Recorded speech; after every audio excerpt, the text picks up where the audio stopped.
When you're out there ice fishing, you can expect to be cold, wet, and unhappy.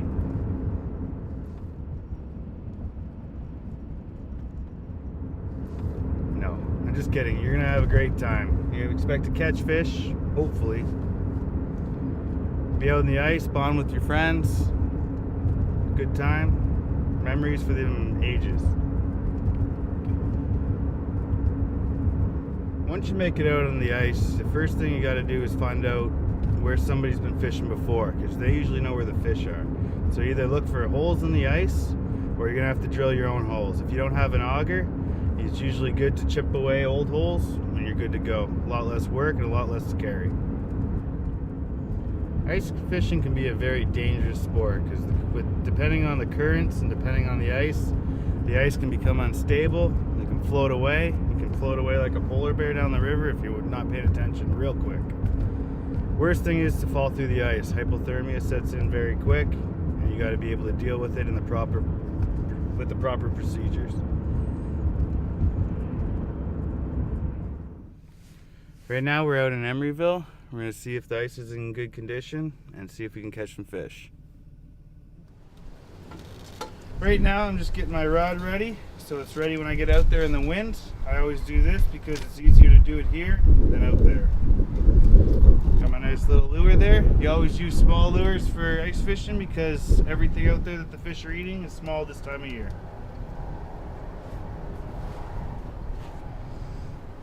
You don't need much line on the reel because we're only going to fish in a few feet of water, so it's not like you're casting out like a normal rod.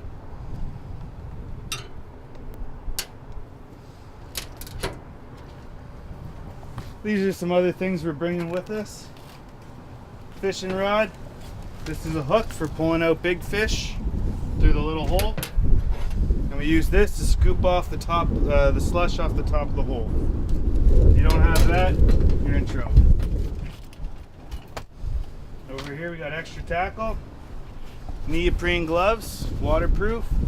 It's a must to keep your hands nice and dry for long periods of time. Now we're almost set to go out and ice fish. We're going to stick to the snow because it's a lot less slippery and it's a lot easier to walk. No need to hurt yourself before you even get out there.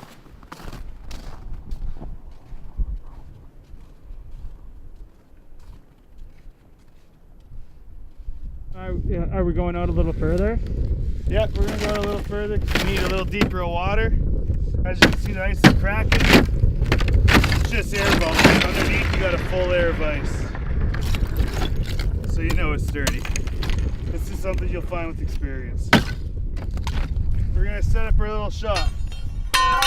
You want your back towards the wind. That way the wind's not cooling off your face the whole time you're out here. So how hard is it to dig the hole, like with the auger? When you have a gas-powered auger, it's not hard at all. Just like digging posts in your backyard. You just put it in, it's a big drill, and you auger right through the ice. If you don't have an auger, you're going to have a little bit more trouble. Your other options are breaking through or a hand auger. And my recommendation would be to have a good auger under any circumstances. Now when you're out ice fishing, this is one of the main things you're going to want to watch for. Areas that are darker like this are usually thinner ice and when you're more likely to fall through. Hard ice right here, soft ice right here, right through the ice. Now that's not hard for a 200-pound man to fall through. So always avoid darker areas like this where you could have running or loose water.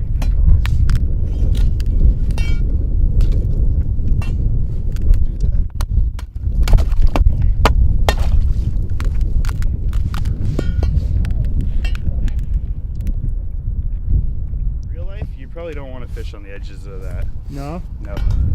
Why? Because you could fall through? Yeah, because you're more likely to fall through and the ice around it is more likely to be weak. Right. Well, this looks like a pretty good spot to ice fish. We can tell the water's the ice isn't very thick. We can probably make ourselves a little hole to fish in.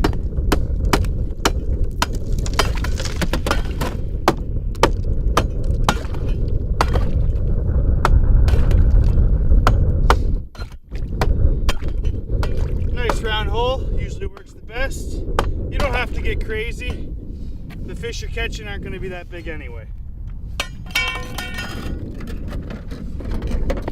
Set up our equipment around the hole so once we sit down we're not going too far.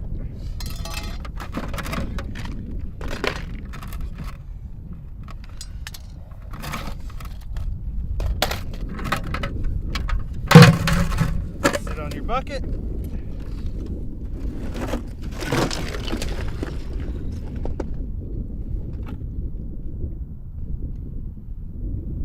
Untangle your fishing gear. Let out your line.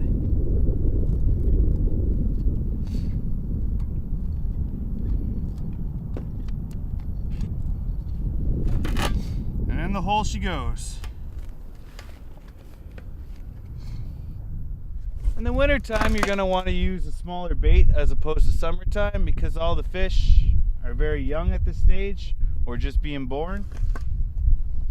I'm using a pink jig hook because of the weight. Helps my line sink to the bottom, and I'm using a rubber worm on there to help give the illusion of a lifelike fish. You can set it down in the hole and show you what it looks like underwater. You can see the tail flapping just like a fish would. And you let it a little lower, a few feet below the ice is the best spot to stay. So when you get too much ice building up around your hole, you're going to want to scoop all that out and keep it nice and clean.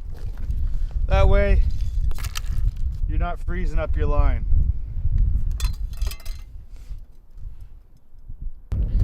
Here we're going to show you how we can tell how fast the water is moving underneath.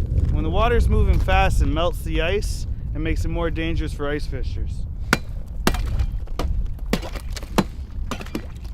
Crack a few holes down here. As we look under this intact ice, you can see all the ice just flowing below the surface. And we know that that's thin and unsafe to walk on.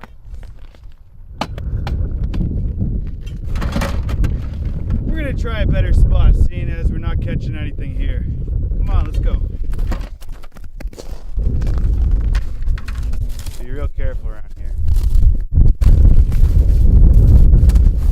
Now we're at the mouth of the river. I usually like to fish at the mouth of rivers because the moving water brings in new nutrients and food for all the fish, so that's where they come to eat. Oh shit. Okay. This is why you always be careful and conscious of where you're fishing. If I wasn't wearing waders right now, we'd be in some trouble. You need help?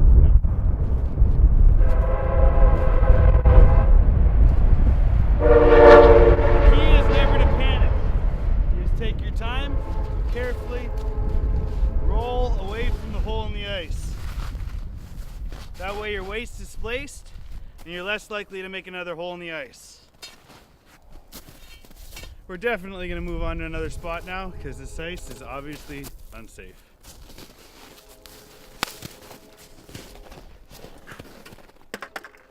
No, why is this a bad spot? Because it is moving? Yeah. This is a bad spot to start, obviously because it's moving, like we showed you before in the video. Underneath the ice, there's still moving water, thins out the ice. On our way back, we're going to avoid the dark spots that we saw earlier because we know that the ice is thin there and we don't want to have another incident.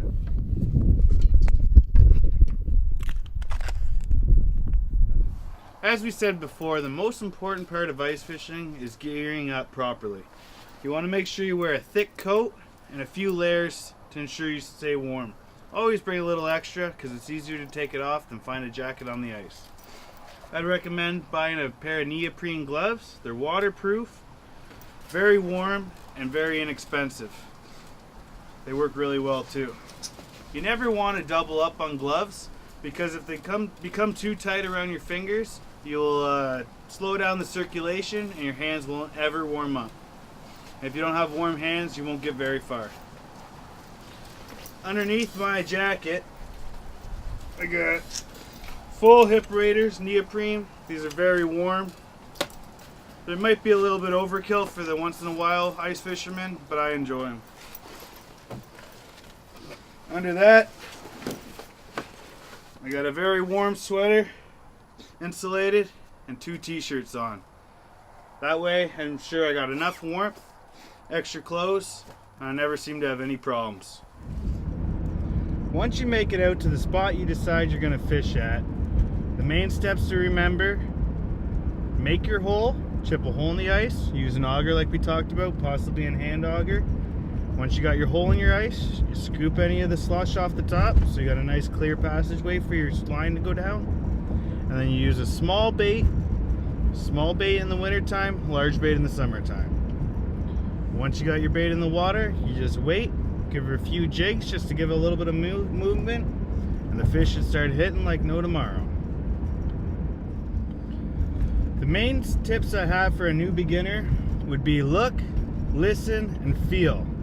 You look at the ice for changes in color, cracks, and any other irregularities you see. You listen for the ice cracking underneath your feet as you walk, and you feel with your boots any movement in the ice, any cracks underneath your feet.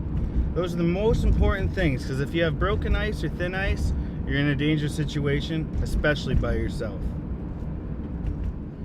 In the event where you actually fall through the ice, you're going to want to remain calm, because if you panic, it's going to make things much more difficult for you. It's going to be hard to swim because you have so much gear on. It's all going to be saturated with water and become very heavy. What you're going to want to do is try to swim or pull yourself to the edge of the hole you fell in. Reach up as far as you can to pull yourself up, and press up with your whole forearm, not just your hands, because if you use just your hands, you're going to break the ice further and further as you go.